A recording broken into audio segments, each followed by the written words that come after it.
Bila kita calahkan cermin, kita boleh lap dan bersihkan. Tapi parutnya tetap ada, walaupun kecil.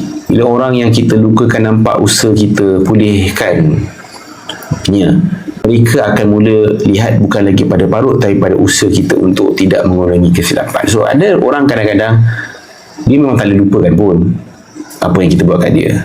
Luka itu tetap ada parutnya dalam hati dia.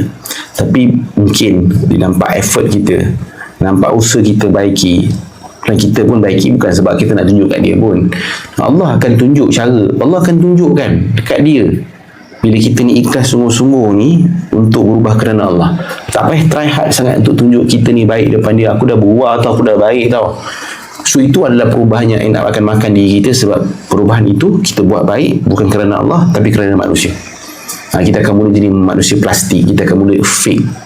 Jiwa kita ni, diri kita ni akan ada dua muka. Muka depan orang dan muka bila kita ni bersendirian.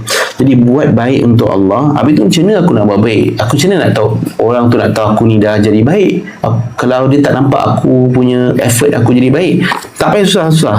Kita buat je baik kerana Allah. Allah ada cara ni macam mana nak buatkan orang lain tu terbuka hati maaf kita. Allah ada cara, serahkan pada Allah.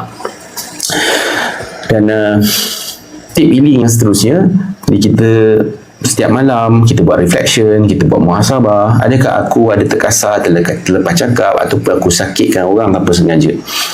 So orang yang ada hati yang bersih, lembut, sensitif ni, dia akan mula reflect dengan sangat banyak untuk dia baiki diri dia esok.